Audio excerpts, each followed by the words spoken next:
Buenas noches a todos. Damos gracias a Dios nuestro Señor y a ustedes por estar aquí en el inicio de esta serie de foros que pues van con el propósito de promover la participación y concientizarnos a todos para que al momento de elegir a los candidatos a puestos públicos hagamos un voto razonado, basándonos en los valores afines de nuestra Iglesia Católica.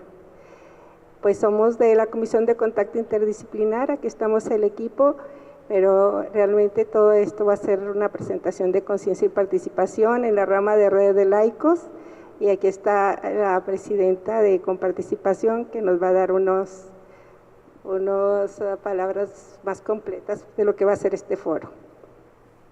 Norma Treviño de Villarreal.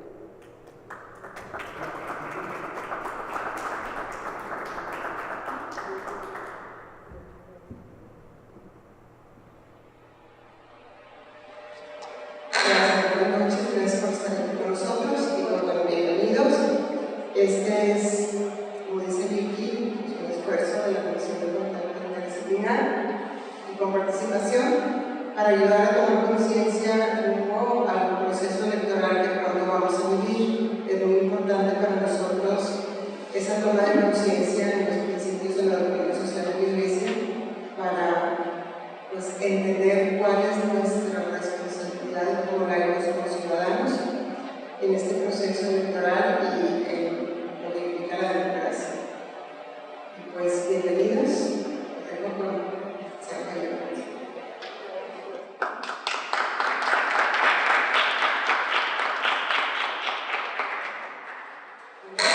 El tema nos va a hacer el favor de impartirlo el licenciado Javier José Flores, originario de Monterrey, de edad, casado, tiene 3 hijas, es licenciado en Derecho y Ciencias Jurídicas por la Universidad Autónoma de Nuevo León, tiene estudios de maestría en Antropología y Ética por el Centro Panamericano de Humanidades. En el ámbito laboral es abogado litigante y asesor de empresas.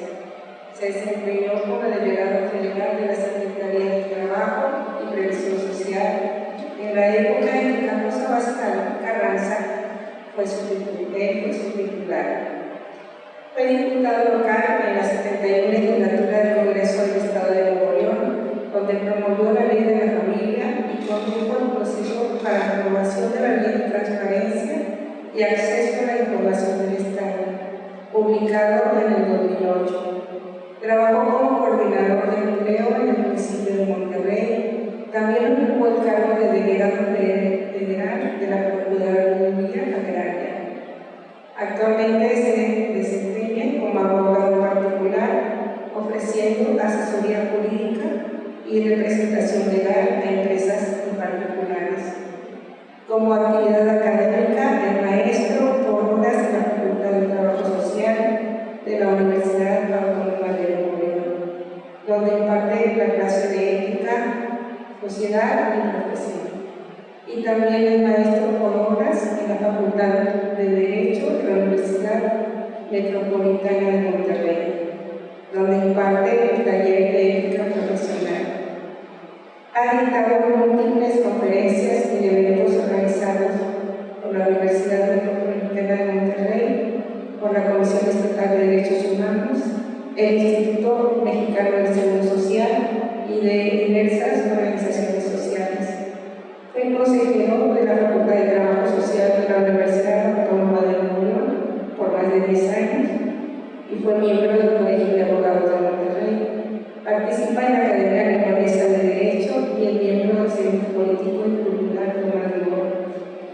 Damos la bienvenida con mucho cariño, que aparte es una persona extraordinaria, un esposo ejemplar. Gracias.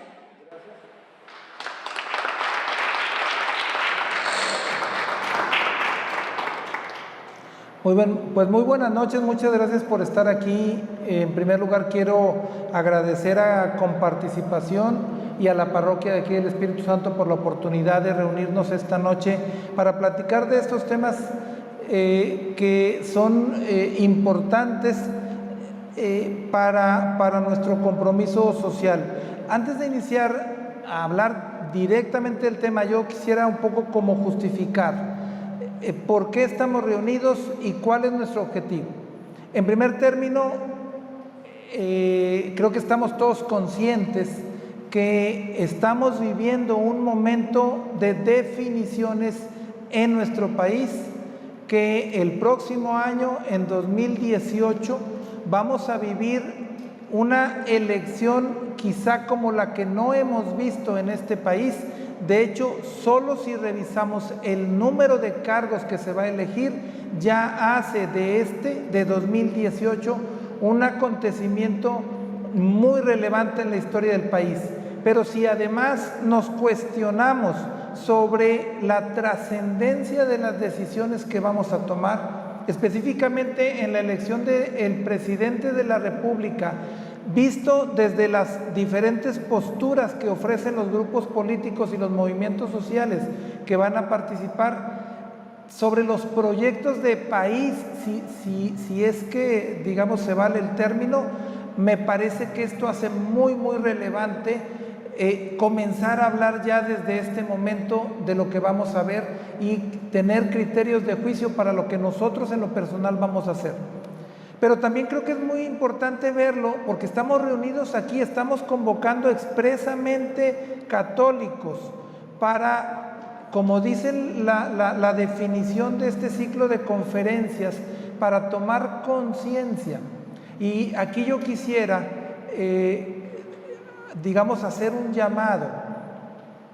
Yo recuerdo hace muchos años, finales de los años 80, a mí en lo particular me impactó especialmente el documento, la encíclica de Juan Pablo II, que habla sobre los fieles laicos. Y en lo particular a mí se me quedó muy grabado un capítulo, quizá pueda ser, porque hay quien me lo ha dicho, que tenga que ver con una vocación personal. A mí en lo particular me marcó mucho aquel texto de Juan Pablo II, un capítulo que decía que todos somos participantes y destinatarios, dice, todos somos destinatarios y protagonistas de la política.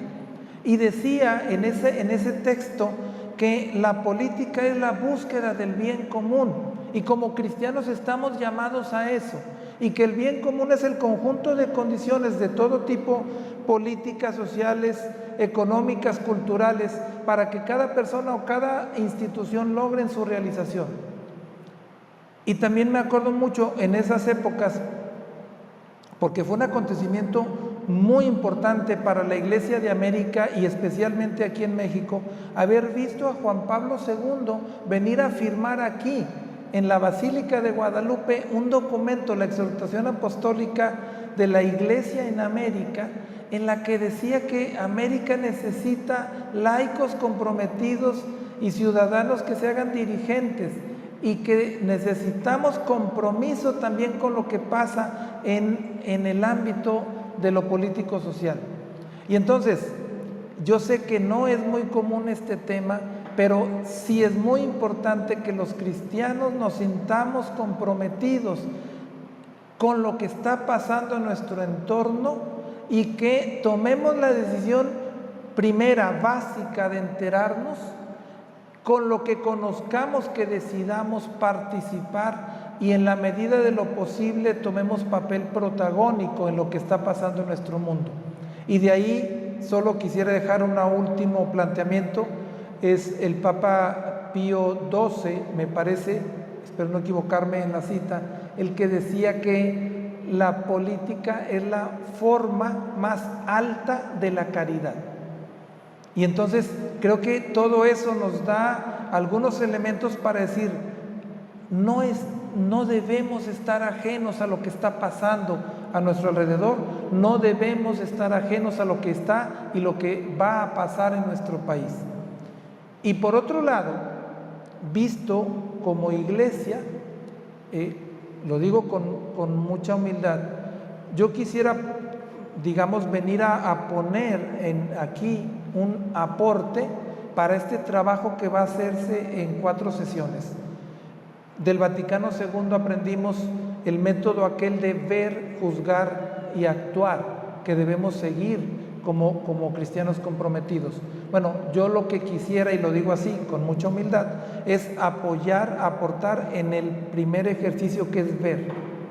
Entonces lo que voy a platicar hoy es, y lo tengo que decir así, es mi percepción, la interpretación que yo tengo sobre lo que ha pasado en México, especialmente en el último siglo, para poner, digamos, elementos de juicio, o más bien elementos de hecho históricos, con mi interpretación, así lo tengo que decir, y asumir esa responsabilidad sobre lo que ha pasado en nuestro país, y con eso, digamos, generar inquietudes, preguntas, dudas sobre lo que va a pasar.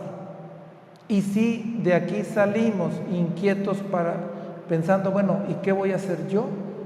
Si eso conseguimos hoy, ese sería el primer objetivo. Y ya vendrá luego la iluminación con los siguientes expositores, y seguramente podremos caminar a ir generando algunas propuestas.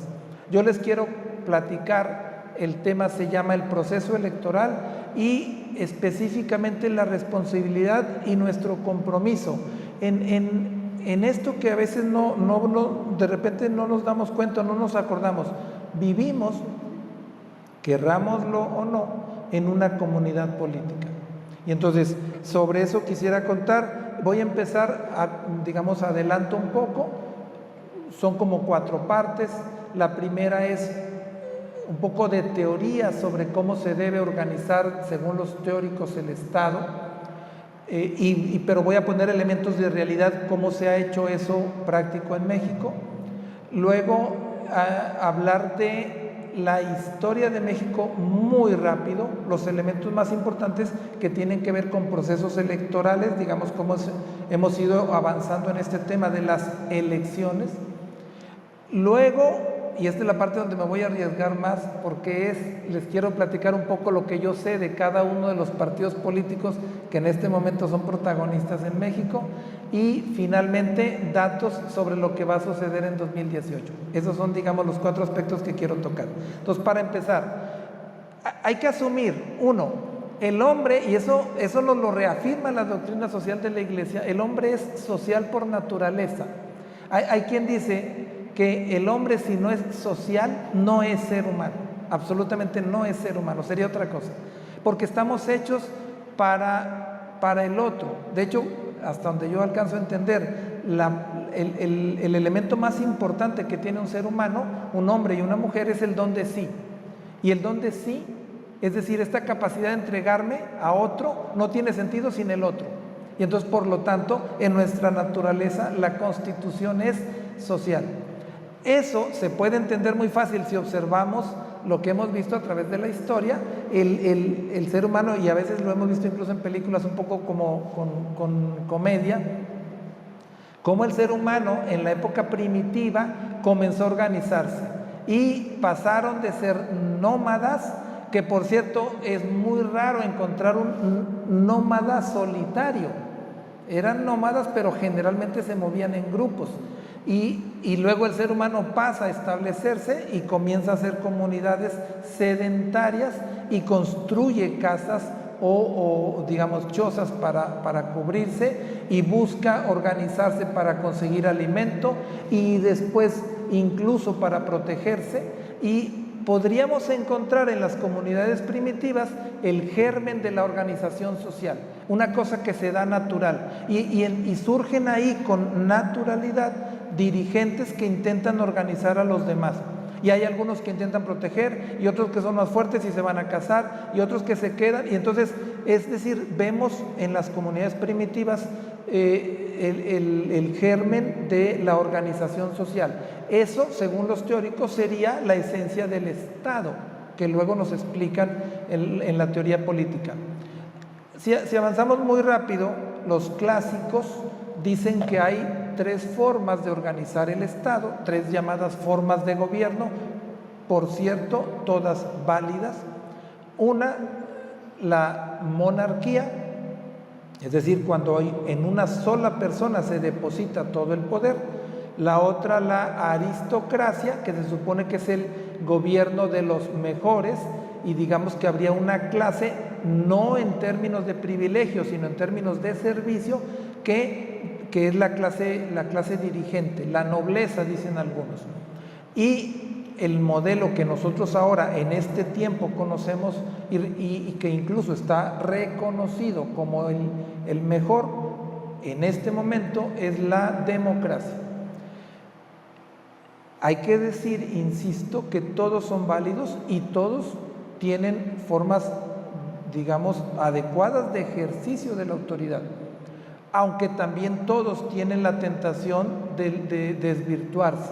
Y la monarquía se puede hacer dictadura, y la aristocracia oligarquía, y la democracia se puede convertir en demagogia. Incluso, creo que habría que decirlo, es difícil, porque al final somos seres humanos con defectos y virtudes, es difícil encontrar una de estas formas en estado puro. Pero en términos generales lo hemos entendido así, y ya si entramos un poco más a nuestra realidad, es que no hace mucho en términos de humanidad, hace 2 o 3 siglos, se replanteó el modelo del Estado. Específicamente estamos hablando de la Revolución Francesa, aquella declaración de 1789, que luego de repente se nos pierden los datos, o a lo mejor solo a mí. Es que, por ejemplo, la Revolución Francesa fue apenas 21 años antes de que estallara en México la Guerra de Independencia, muy influida por estas ideas. Y el planteamiento central es: tenemos que dividir el poder en funciones para que no haya un ser humano, solo un hombre, que tenga en su persona toda la autoridad concentrada. Y entonces plantearon esto que se conoce como la república, es decir, el modelo en que el poder se divide. Y entonces entendimos, o se planteó, que hay que dividir la función de hacer las leyes en el poder legislativo, de ejecutar y hacer, o de, digamos, cumplir y hacer cumplir la ley en el poder, en el legislativo, la creación de las leyes; en el ejecutivo, la aplicación de las leyes; y en el poder judicial, digamos, dirimir controversias. Estas son las 3 funciones clásicas del Estado que se depositan en 3 poderes. Y a eso nosotros le agregamos todavía, en el modelo republicano, los llamados niveles. En México podríamos decir entonces que tenemos 3 poderes. Lo pongo en el ejemplo, digamos, nacional. El presidente de la República es el titular del Poder Ejecutivo. El Congreso de la Unión, con sus 2 cámaras de diputados y de senadores, es el Poder Legislativo. Y la Suprema Corte de Justicia, con sus ministros y jueces, hacen el Poder Judicial. Pero luego, además, tenemos nosotros, no es igual en todos los países, 3 niveles.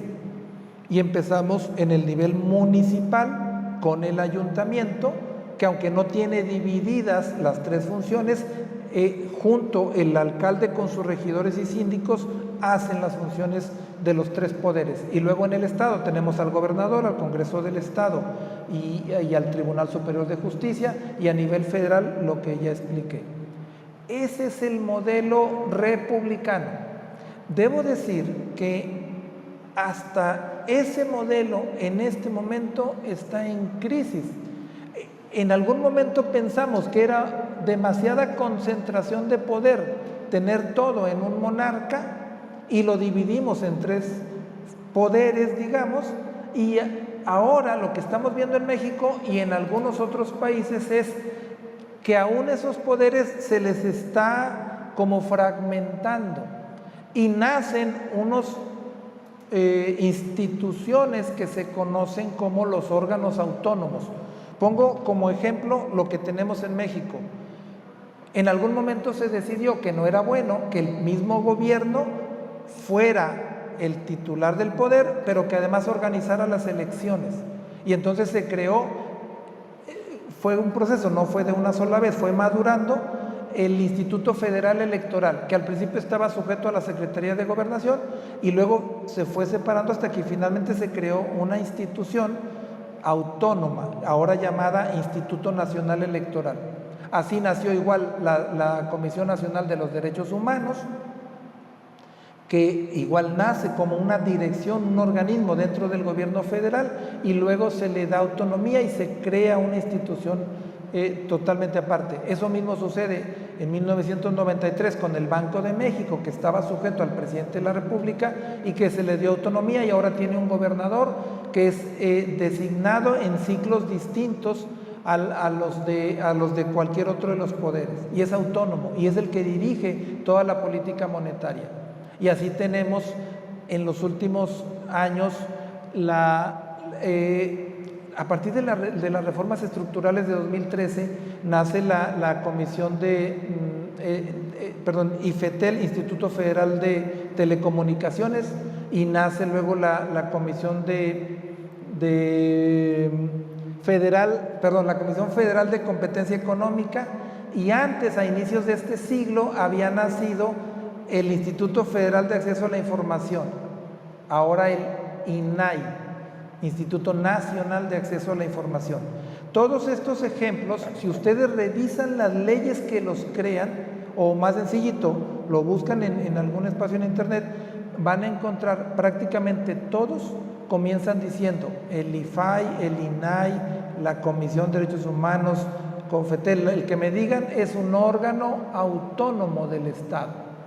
Y entonces es todavía en esa como desconfianza con la autoridad, quitarle funciones y separarlas. La última novedad, que no está materializada todavía, que vamos a tener en México, es que ya no va a existir el Procurador General de la República, cuyo jefe es el presidente de la República, o en los estados el Procurador del Estado, cuyo jefe es el gobernador, y que se encarga de dos funciones. Una es ser el abogado del Estado y la otra es ser el que persigue los delitos. Y entonces la parte de persecución de los delitos la van a sacar, digamos, que no sea el titular del Ejecutivo, el jefe del fiscal, sino que el fiscal sea autónomo. Y entonces lo que estamos viendo es todavía más fragmentación del poder, del ejercicio de autoridad por funciones. Entonces, esto es, digamos, una como megatendencia. Ahora, quisiera, con este marco como teórico, pero con ya aplicaciones prácticas de cómo se hace en México, quisiera entrar a hacer un repaso así más o menos rápido de lo que ha pasado en México con respecto estrictamente del tema electoral. Y siempre cuando tengo oportunidad de platicar estas cosas, pregunto, bueno, ¿hasta dónde te acuerdas de la historia de México? Porque casi todos vimos en los libros de texto a lo mejor hasta la Revolución Mexicana, y los que llegamos más acá nos acordaremos más o menos de Lázaro Cárdenas y la expropiación petrolera. Pero si hiciera un examen, que no lo voy a hacer ahorita, de los presidentes que siguieron después de Lázaro Cárdenas, ahí ya empezamos casi todos a batallar. Y entonces, la verdad es que el nombre pudiera ser irrelevante, lo importante es tener el concepto de saber qué ha pasado en México. Entonces, a mí me gusta empezar, digamos, donde más o menos se acabaría la Revolución Mexicana. Es decir, la Revolución Mexicana, ¿alguien sabe cuándo se acabó la Revolución Mexicana? No se preocupen, es que no se acabó. Digamos, no hay una fecha en la que declararan hoy se acabó la Revolución Mexicana, como sí la hay, por ejemplo, de la independencia. La independencia se termina el 27 de septiembre de 1821, cuando entra Agustín de Iturbide y el llamado Ejército Trigarante a la Ciudad de México. Esa es la fecha en que dicen 11 años y 11 días después, por si un día les ponen un examen, 11 años y 11 días después de que empezó la independencia, se acabó. La Revolución Mexicana no tiene eso. Empezó el 20 de noviembre de 1910, pero no tenemos una fecha formal en la que digamos este día se terminó. Hay quienes dicen que se acabó el día, pudiera ser el 5 de febrero de 1917, porque fue cuando se publicó la Constitución. Pero si nos damos cuenta que a Venustiano Carranza, que era el que condujo el proceso de la Constitución, todavía lo asesinaron, entonces como que acabarse, pues no se había terminado las hostilidades. Y luego todavía vemos en 1924 un candidato, un aspirante, todavía aspirante, Francisco Serrano, un general que quería ser presidente de la República, asesinado con sus seguidores para que no fuera candidato. Y luego todavía vemos en 1928, en julio de 1928, a Álvaro Obregón asesinado cuando ya había sido electo como presidente. Entonces, pues como que nos queda duda, ¿cuándo se acabó la lucha por el poder? Lo que sí encontramos, y este es un dato muy importante, es justamente después del asesinato de Álvaro Obregón, Plutarco Elías Calles, en diciembre de ese año, 1928, termina su periodo. En aquellos tiempos era de 4 años el presidente de la República, y él entrega a un interino, Emilio Portes Gil, y se organizan elecciones para el año siguiente. Y antes de esas elecciones, a Plutarco Elías Calles se propone como tratar de organizar a los actores políticos del país, y crean un solo partido, el Partido Nacional Revolucionario, en el que dicen confluyeron más de 120 pequeñas asociaciones o partidos políticos locales o regionales, y nace el llamado Partido Nacional Revolucionario. Y su primera participación es a mediados de ese año en una elección que es histórica en México. Compite Pascual Ortiz Rubio del Partido Nacional Revolucionario con José Vasconcelos, el que había sido el primer secretario de Educación en México, que digamos en aquel momento jugaba el papel de la oposición, y desde aquella vez ya se habló de fraude electoral. Fue una elección muy intensa. Había mucho apasionamiento por la elección, como luego pasa, hubo muchos que creyeron que en realidad ganó José Vasconcelos y que no le reconocieron. Yo creo que la realidad es que teníamos muy pocos elementos para siquiera saber quién con certeza había ganado. Hay un autor que se llama, un personaje histórico, Gonzalo N. Santos, de San Luis Potosí, que escribe un libro que se llama Mis Memorias, en la que, entre otras cosas, cuenta cómo se peleaban las elecciones, y eran a balazos. Las casillas electorales era como que a ver quién llegaba primero, y el que llegaba primero se apoderaba de la casilla. Entonces ese era nuestro sistema electoral en aquel tiempo. El sistema político mexicano se consolida especialmente en el periodo de Lázaro Cárdenas con un diseño.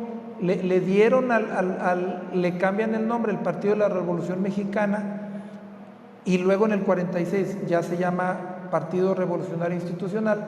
Pero en la época de Lázaro Cárdenas, además de los actores políticos ligados directamente al poder, reúnen a la sociedad en los llamados sectores: el sector obrero, el sector campesino y el sector popular. De hecho, al principio era el sector militar, pero cuando creo que muy acertadamente en los años 40 dijeron los militares son aparte, los sacan del tema político, creo que fue una muy buena decisión, y generan esto que se llama luego el sector popular. Y entonces crean un partido de Estado que prácticamente lo abarca todo. Y eso hace un sistema político muy criticado, pero muy eficaz, porque se mantuvo en el poder por décadas. Solo por ahí en 1939 nace el Partido de Acción Nacional, que por cierto fundado por otro de los personajes también de la misma clase política. En los años 20, Manuel Gómez Morín había sido director del Banco de México y luego fue rector de la UNAM, y luego fundó el Partido de Acción Nacional. Y entonces es como, no está planteado así en la historia de México, pero sí sería una especie de primera escisión, alguien que estando cerca del poder decide tomar otro camino. Y luego en el 49 los generales, no todos, algunos de ellos, se rebelan y crean un partido distinto, el Partido Auténtico de la Revolución Mexicana, que duró hasta los años 70. En los 30, como una división del sector sindical, Vicente Lombardo Toledano crea el llamado Partido Popular Socialista, pero en general las elecciones eran básicamente ganadas prácticamente todas por el Partido Revolucionario Institucional. El partido que hasta 1952 empezó a presentar candidato a la presidencia fue el PAN, y prácticamente todos sus candidatos eran testimoniales, es decir, el que nombraban candidato ya sabían que iba a andar haciendo campaña y cuando se acabara la elección se iba a regresar a su casa porque no iba a ganar. Y así compitieron, digamos, con constancia, el PAN, que empezó a poner igual candidatos en alcaldías o en diputaciones, y entonces ya, digamos, había una especie de apariencia democrática. Es hasta 1976 cuando sucede un acontecimiento muy singular. El Partido Acción Nacional, que ya más o menos se había consolidado porque tenía alcaldes, tenía diputados en los congresos, algunos locales, y tenía alguna presencia con una figura que se llamaban los diputados de partido, que por número de votos le daban algunos. El PAN, que desde el 52 había presentado siempre un candidato a la presidencia, resulta que ese año se queda sin candidato, por una cuestión de ellos interna. Compitieron dos, iba ganando uno, pero no alcanzaba el porcentaje que decían los estatutos, y el que iba en segundo lugar no quiso declinar, y entonces se termina la convención y el PAN se queda sin candidato. Y en 1976 José López Portillo es postulado por el PRI, por el PAR y por el PPS, y entonces prácticamente fue el candidato único. Eso no es asunto interno del país, sino más bien cómo nos ven desde el exterior genera una crisis en el sistema político. Y entonces hay que hacer algo, porque la apariencia ya no alcanza, como que ya se nota que no hay un ejercicio real de democracia.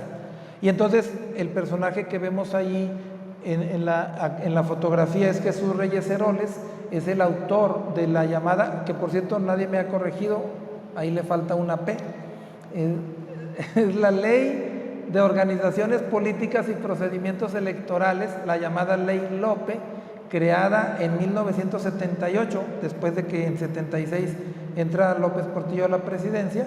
Entre 77 y 78 procesan una reforma a la Constitución y la ley nueva que va a organizar las elecciones. Y esa ley tiene dos novedades. Una, la facilidad para crear partidos políticos, y dos, los ahora tan cuestionados diputados plurinominales. Es muy singular cómo en México algunas figuras que tienen un sustento en algún momento, después o pervierten o se deterioran. En el 76 nace lo que técnicamente se llama la representación proporcional.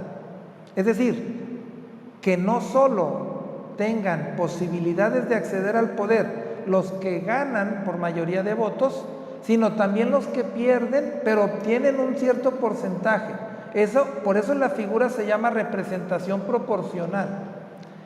Lo que pasa en ese momento, porque se reforma la Constitución, es que a partir de las elecciones de 1979, en los ayuntamientos hay regidores de mayoría y regidores de representación proporcional, es decir, de la oposición, dirían.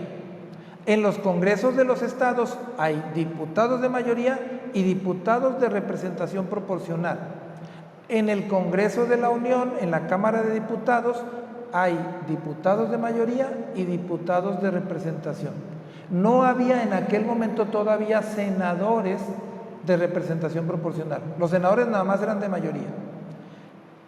El punto es el modo de elegir, especialmente en el caso de los diputados, que ahora mucha gente los cuestiona, los plurinominales, porque dicen que no hacen campaña, es porque la fórmula, después de determinar cuántos diputados de representación le tocan a los partidos que no ganaron, la diferencia es que esos diputados se eligen por unas listas de personas que se inscriben antes de que comiencen las elecciones. Entonces el cuestionamiento ahora a los diputados plurinominales es que no hacen campaña. Esa es la clave de la discusión que tenemos ahora. Bueno, finalmente esto genera un ambiente de más participación en la elección federal intermedia, es decir, cuando solo se elegían diputados a nivel federal, ya participaron en México 9 partidos políticos. Y los años 80 son años como de efervescencia electoral, quizá derivado de la crisis económica que se detonó a partir de 1982, cuando salía López Portillo de la presidencia. Los años 80 en México son digamos como el despertar electoral. Hubo estados de la República en los que ya el Partido de Acción Nacional, que era digamos el que estaba más consolidado como partido político organizado, con presencia no en todo el país, pero sí en regiones ya importantes y ya con ejercicio de autoridad porque habían ganado alcaldías y diputaciones, el Partido de Acción Nacional comienza a competir ahora sí real en algunos estados. Y hubo elecciones muy competidas en Sinaloa, en Durango, en Chihuahua y en Nuevo León, por lo menos. De hecho, surge en la vida política los personajes, muchos dicen ligados del empresariado, con una visión un poco más pragmática, más de eficacia en la participación electoral, que compiten, y la opción para competir era el PAN. Y entonces Manuel Cloutier en Sinaloa, o Francisco Barrio en Chihuahua, o Fernando Canales en Nuevo León, Elizondo en Durango, son personajes que traen un ímpetu más de competencia desde que fuera una elección real, y eso genera ese ambiente que provoca efervescencia en el país. Y unido con toda la crisis política social de los 80s, hace que lleguemos a 1988 por primera vez en una elección, digamos, con competencia real.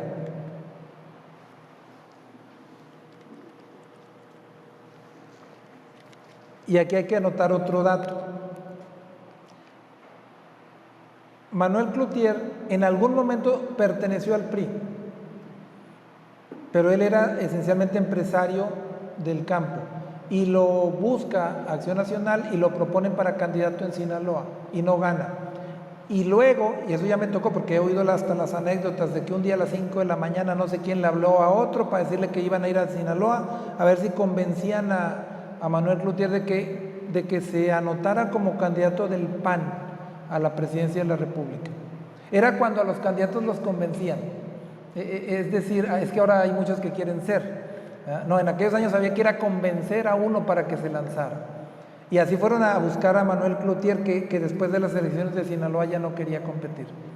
Y por otro lado, el sistema se divide, y Cuauhtémoc Cárdenas, hijo de Lázaro Cárdenas, que ya había sido gobernador priista de Michoacán y que aspiraba a la presidencia de la República desde mediados de los 70s, y cuando ve que no iba a tener posibilidades, él decide salirse del PRI y crea el llamado Frente Democrático Nacional, y digamos, para efectos de eficacia, logra reunir en torno suyo a la izquierda mexicana, que hasta entonces no había tenido posibilidades de competencia real.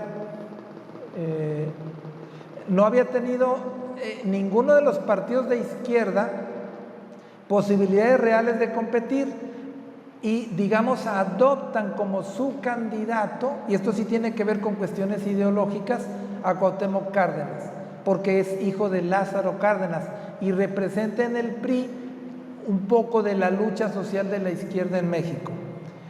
Hay un evento muy importante en la elección de 88 con Cuauhtémoc, que es que en plena elección Heberto Castillo, uno de los líderes históricos de los partidos de izquierda, declina en favor de Cuauhtémoc Cárdenas.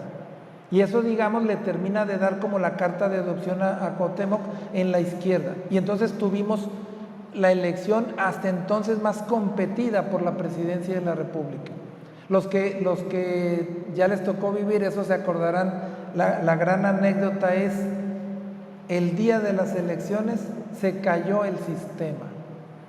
Estábamos estrenando el uso de computadoras para contabilizar, que para eso sirven las computadoras, para contabilizar los votos, y en algún momento del día sale el entonces secretario de Gobernación, Manuel Bartlett, a decir: se cayó el sistema. Y entonces eso generó una incertidumbre enorme, porque lo que creo que hay que decir lo que podríamos decir con certeza es que no tenemos claro quién ganó esa elección. Los datos oficiales dicen que Carlos Salinas de Gortari obtuvo el 51% de los votos, que para un candidato del PRI en aquel momento era muy poco, y hay las versiones, unos dicen que ganó Cuauhtémoc, los del PAN pues obvio dicen que ganó Manuel Cloutier. Hubo movimientos de resistencia social después de las elecciones, y eso hace que Carlos Salinas de Gortari, digo, es un planteamiento, no sé si será así. Hay quien interpreta que digamos, haber sido el presidente de la República que fue electo con menos votos hasta entonces, es decir, lo hace ser un presidente inicialmente débil, con poco apoyo social. Dicen algunos que eso hace de Salinas un reformador. Igual y lo hubiera sido de todos modos, pero Carlos Salinas en sus 6 años de gobierno genera una serie de reformas, habría que decirlo con objetividad. Finalmente como que sí hizo práctica aquello de lo institucional, porque genera en la época de Salinas la Comisión Nacional de Derechos Humanos, el Instituto Federal Electoral, el Tribunal Federal Electoral. Cambia radicalmente el modelo de administrar la tierra en el campo, crea una serie de instituciones, la Procuraduría Agraria, los tribunales agrarios, y igual casi en el área de gobierno que entremos hubo alguna reforma. Eso hizo de Salinas el presidente que entró más débil, pero que llegó a estar más fuerte quizá en los que hemos conocido. De hecho, en la época de Carlos Salinas, hubo quien incluso hablaba de reelección, de que a lo mejor sería bueno la reelección, pensando en que a lo mejor Salinas se pudiese reelegir. Pero se descompone el país en la última parte. En mayo de 1993 asesinan al cardenal Posadas en Guadalajara, un crimen que nunca fue bien aclarado. El 23 de marzo del 94 asesinan a Luis Donaldo Colosio. El 1 de enero de ese año surge el Ejército Zapatista, al mismo tiempo que estaba entrando el Tratado de Libre Comercio, y entonces esto genera un momento, incluso otro hecho histórico. El 12 de mayo, ya asesinado Colosio y con Zedillo como candidato a la presidencia de la República por el PRI, se hace el primer debate en la historia de México, el primer debate de candidatos a la presidencia de la República. Debate que al principio a muchos les costó trabajo, pero ahora nadie niega que ganó el candidato del PAN, entonces Diego Fernández de Ceballos. Y yo creo que es el debate más visto, y va a ser el debate más visto en toda la historia de México, porque recordemos que en ese año nada más había tele y radio, y en todos los canales de televisión y en todas las estaciones de radio, la tarde de ese 12 de mayo, lo único que había para ver era el debate. Entonces lo vimos todos. Ahorita hay un debate y pues hay muchas cosas más que ver, ¿me explico? Y entonces esto marca también un momento histórico en el tema de los procesos electorales en México. Sucede algo que todavía está no totalmente claro, porque en ese momento parecía que ahora sí, en este caso Diego Fernández de Ceballos por el PAN iba a ganar la presidencia de la República. Pero dicen coloquialmente, se desinfló la campaña del PAN. Unos dicen que lo amenazaron, otros dicen que él solo se asustó, otros, en el PAN había la broma esa, de, oye, ¿y si ganamos? ¿Qué hacemos? Entonces, hay quien dice, bueno, a lo mejor frenó. Una serie de interpretaciones. El hecho objetivo es que Ernesto Zedillo en agosto, porque ese año las elecciones fueron en agosto, gana las elecciones. Y a Zedillo le toca procesar la reforma electoral de 96, y la quise poner, que ha habido, digamos, varias, pero en esta se deciden varias cosas, y entre ellas, una que otra vez ahora está en debate, que es el financiamiento público a los partidos políticos. Incluso me acuerdo, porque Acción Nacional no estaba a favor de eso, era que el gobierno le dé dinero a los partidos políticos para sus actividades ordinarias y para sus campañas. Y fue muy debatido, porque muchos decían, es que entonces el gobierno va a controlar a los partidos políticos, porque les va a dar dinero. Y había quienes, los más, decían, es que necesitamos, en la vida del país, necesitamos partidos políticos. Y una manera de que subsistan es financiarlos desde el poder público. Y entonces se acepta el modelo, y desde entonces en México los partidos viven del dinero que les da el gobierno, que se paga con nuestros impuestos. Hay países en los que los partidos políticos no reciben nada del gobierno y entonces tienen que financiarse solos. El debate de cuál es el mejor modelo no está resuelto. A mí me parece que sí tiene una ventaja esto del financiamiento público, que tiene sus ventajas el hecho de que cada partido se haga cargo de sí mismo, pero también tiene riesgos, porque la pregunta es quién va a darle dinero a los partidos y a cambio de qué. Entonces no es un debate sencillo.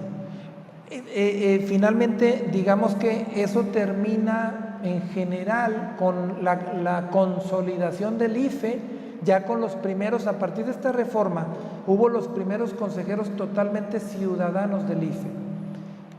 Y entonces vemos ya, digamos, en algo que algunos entendieron como la consolidación de la democracia en México, Vicente Fox por el Partido de Acción Nacional ganando la presidencia de la República. Muchas gracias. Hay quienes, yo no creo que eso se haya consolidado, pero finalmente hubo condiciones electorales para una competencia más real, hubo certeza electoral y eso generó estos resultados. Solo a manera de anécdota, a mí sí me tocó la época en que la parte más emocionante de un día de elecciones, los que andábamos en eso, era después de las 6 de la tarde. En la mañana estaba tristísimo aquello, estaba uno ahí esperando a ver, y no había ni información, porque pues no teníamos lo que tenemos ahora, ni un WhatsApp ni nada, entonces pues quién sabe qué estaba pasando en las casillas. Pero a las 6 de la tarde empezaban los acontecimientos, y era una de correr a una casilla porque ya se estaban robando las urnas, o correr a otra porque ya habían contado mal los votos, o otra porque el presidente... Era una cosa de emoción aquello, porque se peleaban así, y ahora lo cuentan, pues es que ya todos los que lo padecimos y los que se aprovecharon, ahora cuando nos encontramos, por decirlo fácil, priistas y panistas, contamos como anécdotas graciosas las cosas que se hacían en las elecciones, que pues no lo eran tanto, ¿verdad? El punto es, finalmente logramos en México un sistema electoral confiable, eficaz y seguro. De hecho, déjenme decirles, de los consejeros de ese IFE del 96, uno de ellos que me tocó conocer personalmente, Alonso Lujambio, en algún momento de su vida lo mandaron en una misión de la ONU junto con un colombiano a enseñarles a alguno de los países de Medio Oriente, creo que en Irak, a cómo se organizan las elecciones. De ese nivel de reconocimiento llegó a tener el IFE mexicano en cuanto a organizar elecciones. Ahora tenemos otros problemas. Ahora a lo mejor la duda está no adentro de las casillas, que puede haber todavía irregularidades, sino lo que sucede afuera de las casillas.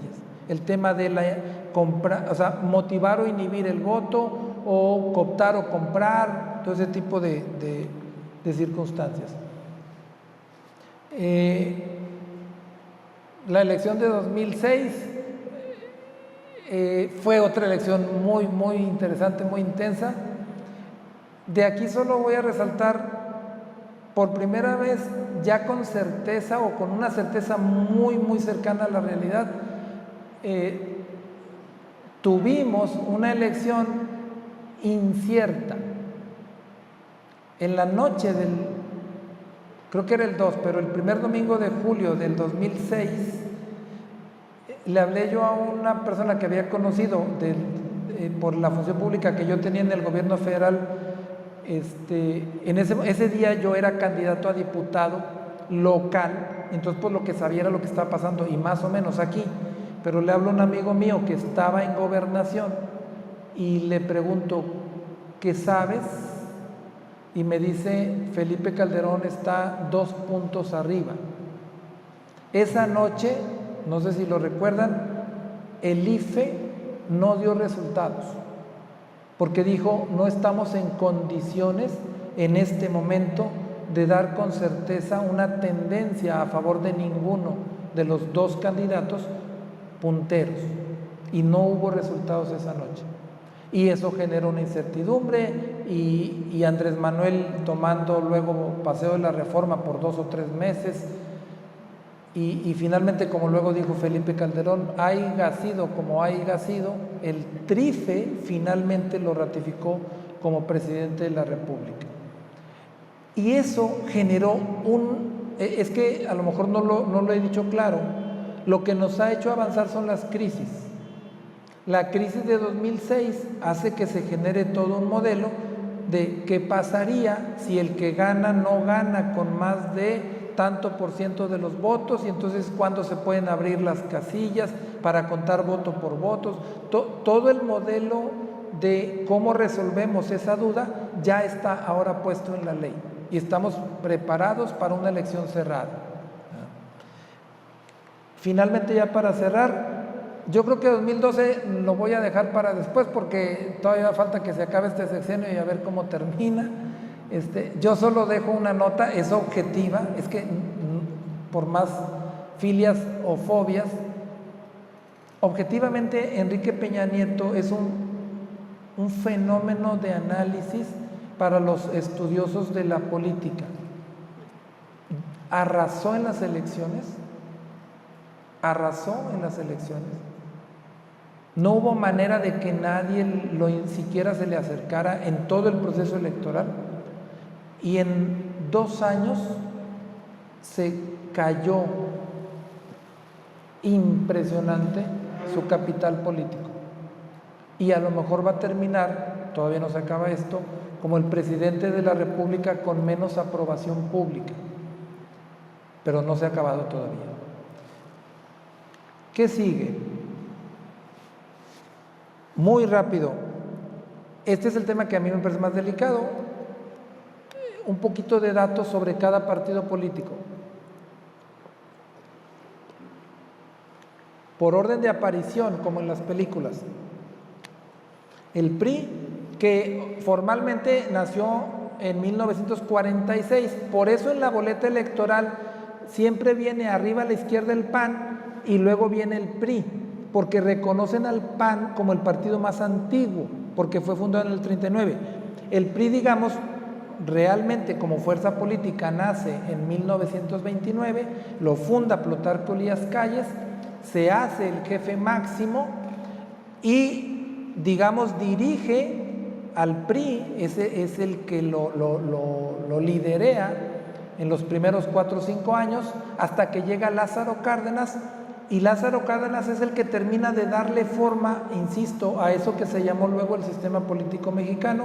Él crea los 3 sectores, él define que el presidente, el jefe máximo, ya no es Plutarco Elías Calles, sino es el presidente en turno, y él manda a la casa de Plutarco Elías Calles, manda por él, lo sube en un avión y lo mandan a Estados Unidos, para que quede claro que el que manda es el presidente.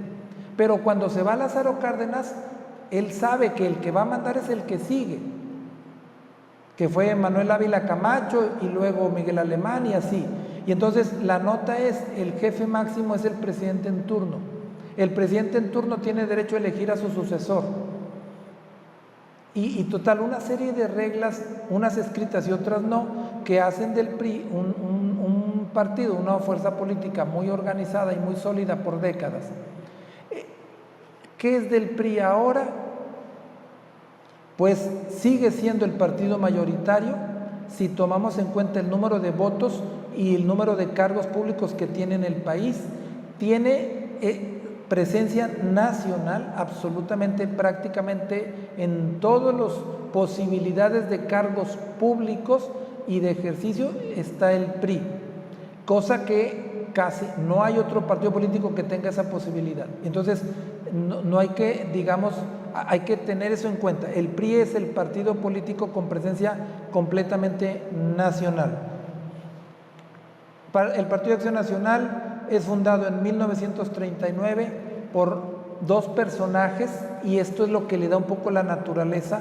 Uno de ellos, Manuel Gómez Morín, digamos un liberal democrático que había estado como gobernador del Banco de México, su director, como rector de la UNAM, y que tiene él el concepto de que un partido político, que la solución para México no puede ser un caudillo.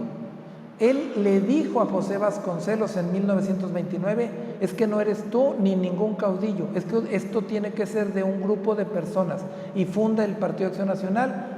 Y por otro lado aparece un personaje que se llama Efraín González Luna, que venía del catolicismo social de los años 30 de Guadalajara, y él es los románticos dicen que Manuel Gómez Morín le dio el cuerpo al PAN y que González Luna le puso el alma, porque González Luna es el que pone esto de la doctrina de Acción Nacional, que no es casual que se parezca mucho a la doctrina social de la Iglesia. Y el PAN en sus documentos habla de dignidad humana, de solidaridad, de subsidiariedad, de bien común.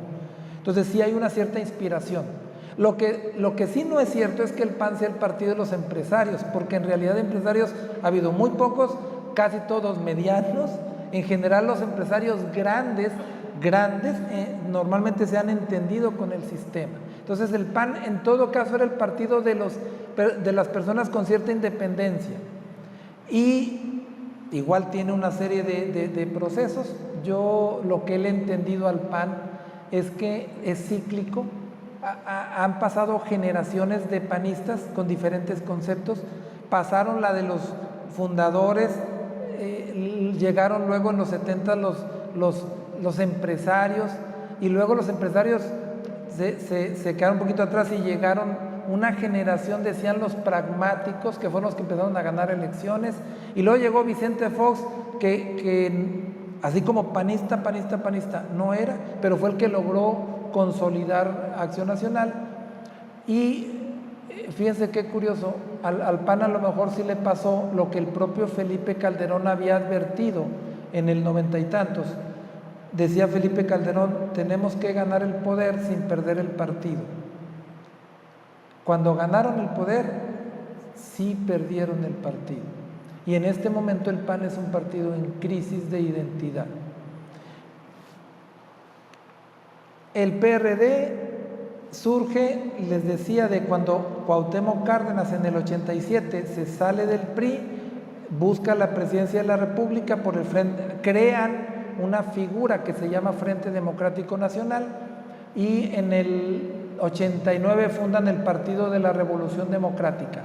En ese momento es la consolidación de todas las organizaciones pequeñas o grandes que tenía la izquierda en México, que se juntan todas en un solo partido político, y eso lo hace un partido muy fuerte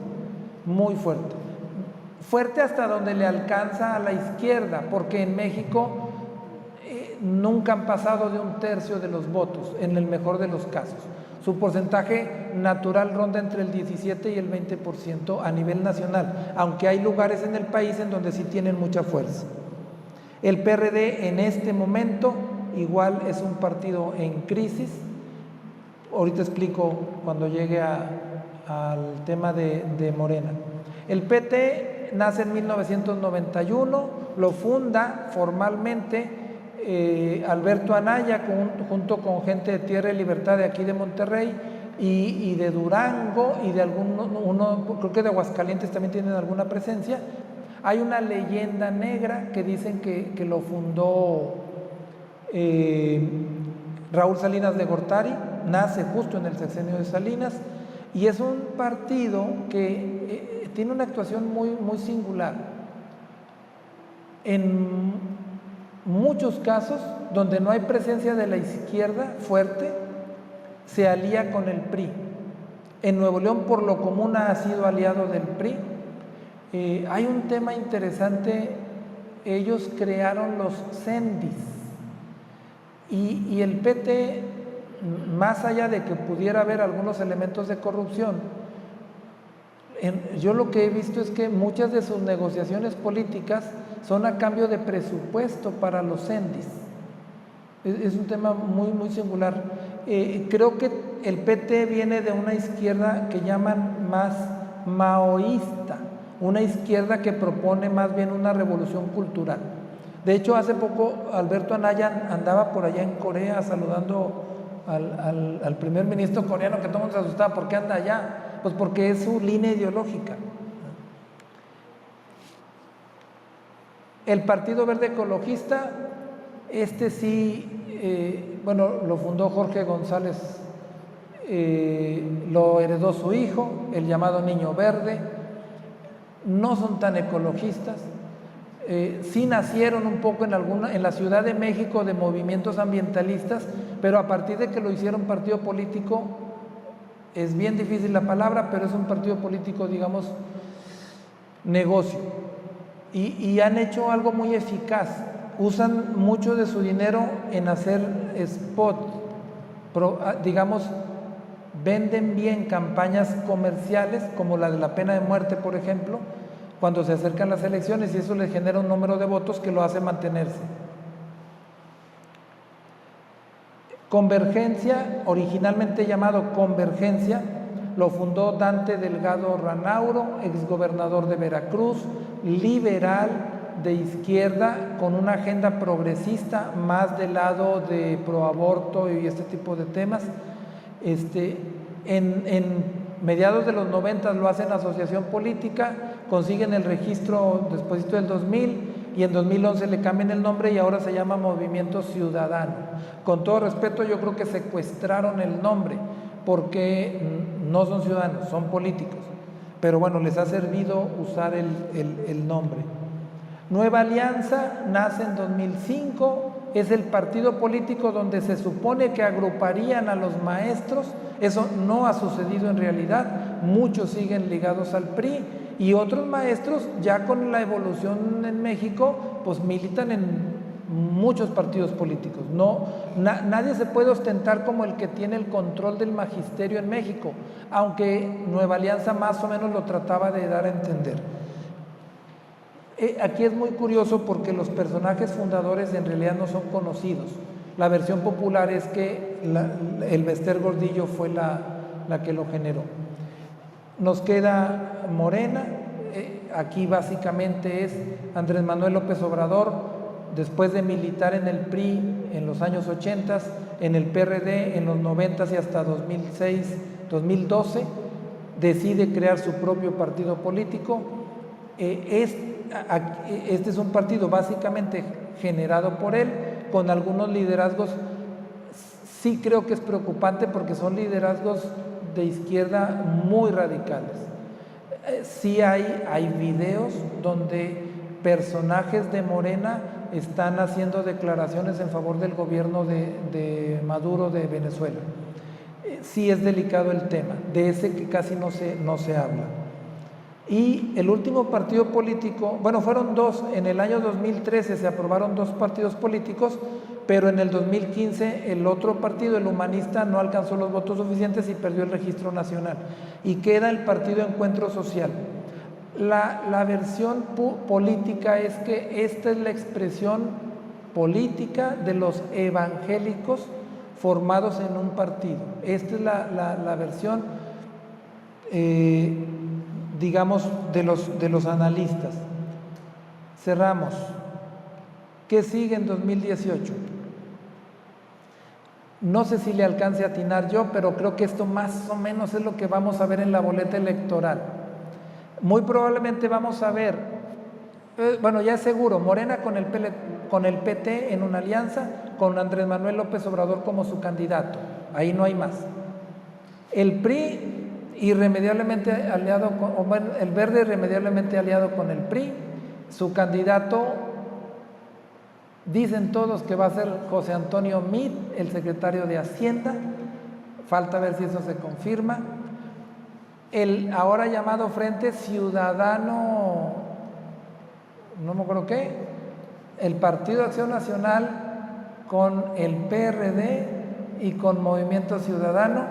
Probablemente Nueva Alianza se reúna con ellos, cosa que sería un cambio de su política natural de aliarse con el PRI, y entonces formarían ese frente.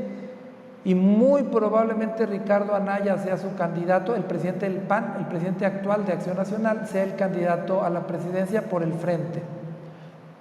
El PES anda suelto, no sabemos qué va a pasar. El Partido Encuentro Social, no sé si se alíe con el PRI o con el frente, o a lo mejor adopten a alguien.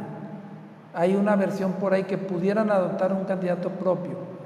Y la novedad, hasta el sábado, que se cerró el registro de eso que llaman aviso de intención de las personas que quieren ser candidato a la presidencia de la República, pero independientes, y que están avisando para que les autoricen a comenzar a juntar firmas. Se apuntaron 86 aspirantes.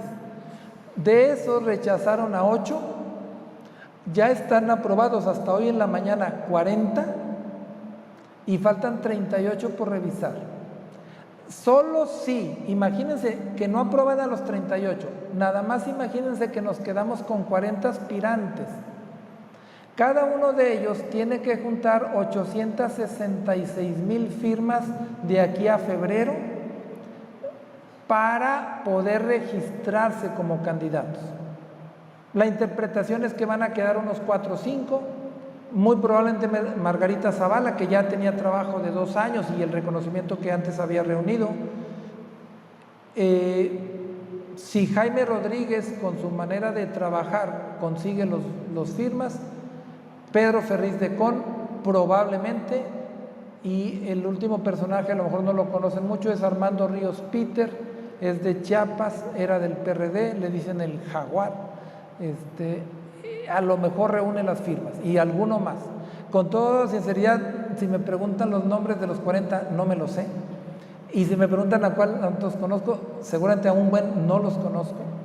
Esto se va a depurar en estos meses, y entonces en febrero ya este mapa va a estar completo. Pero les aviso, además, resulta que esta va a ser la elección más grande que hemos tenido en México. Además de la elección federal, donde vamos a escoger presidente, senadores y diputados, hay elecciones locales en 30 estados del país.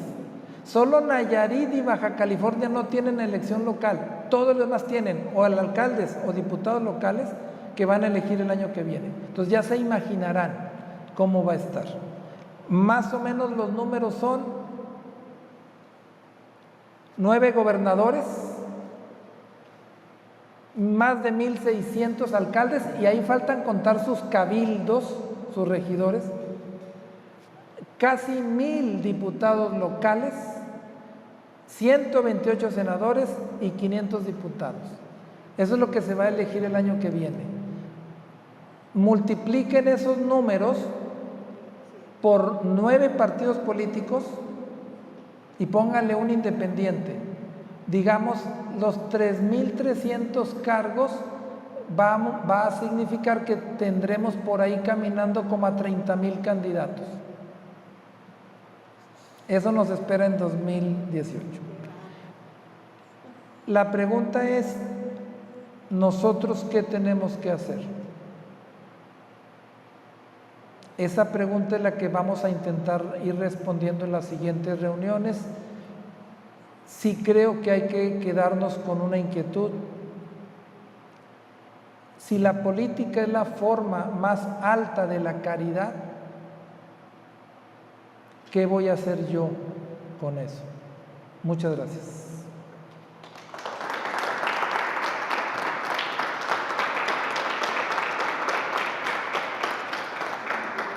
Nos quedan unos minutos por si alguien quisiera hacer alguna pregunta.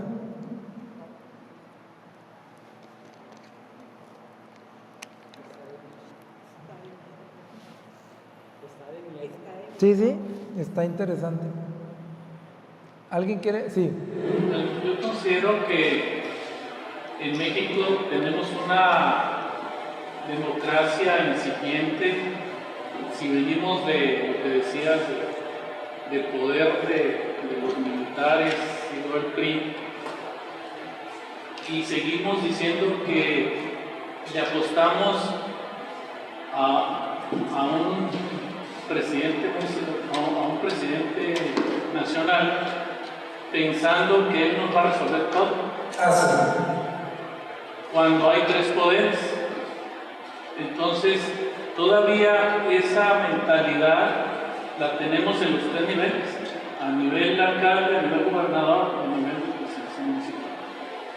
Entonces tenemos que ser un poquito más conscientes en las tres boletas para en realidad sopesar el poder y que no quede concentrado en una cabeza nada más. Sí, efectivamente, yo creo que este es un signo de este tiempo, la pluralidad. Ya es difícil que una sola fuerza política reúna incluso una mayoría absoluta. La mayoría absoluta es más de la mitad de los votos.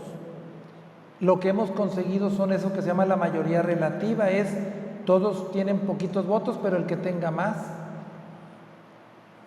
Eso es lo que vamos a ver seguramente.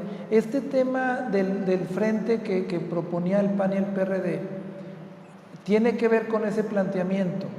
Dicen, porque está en la discusión pública, es la segunda vuelta electoral, que en México no tenemos. Es decir, que si nadie saca más del 50% de los votos, tenga que haber otra ronda. Se eliminan a los que sacaron menos y las fuerzas políticas se tienen que aliar y se tienen que dar concesiones y generar un programa de gobierno común para que logren, dicen, construir mayoría o hacer gobierno. Eso en México no lo conocemos y penosamente no se procesó y entonces no lo vamos a tener pronto. Entonces sí es un reto construir mayoría. Y aquí mi duda con el tema de la alianza, la que están vendiendo como la Alianza Ciudadana, en realidad pues son 3 partidos políticos. De hecho son sus liderazgos los que se pusieron de acuerdo. Entonces, y en términos culturales sí habría que, o tenemos que seguir construyendo un nuevo modelo en el que entendamos que no todo depende de una sola persona, que tenemos que participar todos. Creo que hay que abonarle a eso. Muchas gracias. Gracias. No, gracias a ti. Muchas gracias, licenciado Javier Ponce. Creo que esto es un buen punto de partida para estos foros que vamos a tener. Y pues nada más me queda invitarlos dentro de 15 días a hacer el Cristo de la Montaña. Y Monseñor Juan Armando Pérez Talamantes nos va a hablar de la doctrina social de la Iglesia en la participación política. Entonces, creo que este tema va a ser muy interesante. Y después, 15 días después, el 13 de noviembre, Marcial Padilla nos va a hablar de la aplicación de nuestros valores y principios para ver qué buscar en un candidato y cómo elegirlo. Y la última, el de Marcial va a ser en San Juan de Nepomuceno, en Santa Catarina.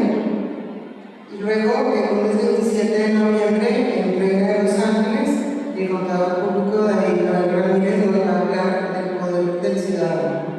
Entonces, creo que este es un proceso que tenemos que empezar a vivir para madurarlo, para poder estar mejor, más conscientes de nuestra obligación como nuestra responsabilidad en este sistema democrático. Muchas gracias y pues nada más, creo que me queda decirles también, se grabó completamente esta sesión precisamente porque sabíamos que iba a haber impedimentos para que algunas personas pudieran venir, por si ustedes quieren después revivirla y compartirla con sus amigos. Ustedes sabrán que yo creo que hay mucha gente que les puede interesar por magnífica la exposición. Es un magnífico punto de partida rumbo a las elecciones de 2018. Muchas gracias.